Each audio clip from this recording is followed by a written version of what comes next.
Our mission here, our vision here is that we are to be America's premier community. We measure that by, do our residents get up every day and say to themselves they'd rather be no place else but here at the city of Henderson.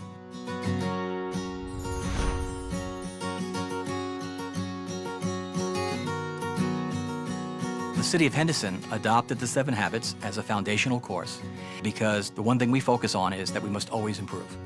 Oftentimes we go to training classes that are so specific to our profession. You know, and being a police officer, you know, training in use of force, training in shooting, training in apprehension, etc. This class was about the person as a whole. What we've done is we've reached out to people and invited them to be facilitators. We have someone from the City Attorney's Office who's a secretary. We have another administrator from Utility Services and another administrator from Community Development that want to be facilitators. It was deep for me. It really changed my life in so many different aspects, how I managed, what my priorities were, and what I did with my life and my time. We encourage them to bring their own examples into the class, not use the ones that are just in the book. I would give an example of with a citizen, someone who's calling and complaining. I would listen to it, and I would say, okay, make sure I understand this correctly. When they agreed, yes, you got it, you understand the complaint, then I'd say, are you willing to hear where I'm coming from? Now that citizen has felt heard, which is what they want. I'm able to diffuse that situation effectively without it going any further. They can demonstrate to the audience that, hey, you know what, I live this, I'm just a regular person like you.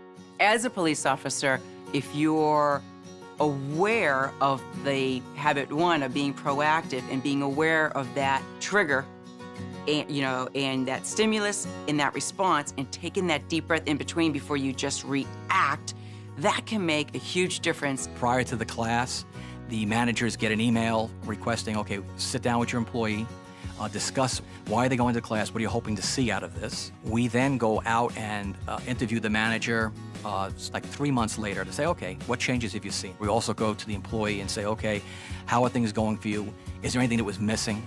My predecessor came up with an idea of actually putting in a reconnect 7 weeks after, so they had a chance to go through their contract and bring everybody back for half a day and do some additional work. We changed that reconnect to webinar.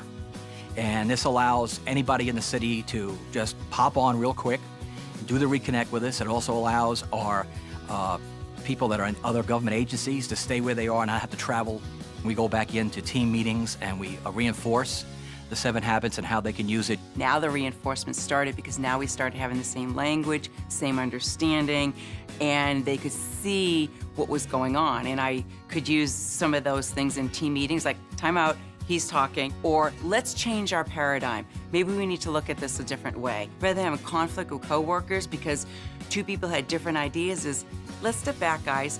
How can we synergize about this and make, you know, what's our ultimate goal? If you go down into our main lobby and you see people come in and they're hot about something, and you see a person that deals with it very calmly, it's a whole different attitude here. If they have developed that ability to be able to balance their workload and prioritize their projects and really focus on Q2 stuff and minimizing Q3, Q4, productivity is going to be up. That's the bottom line.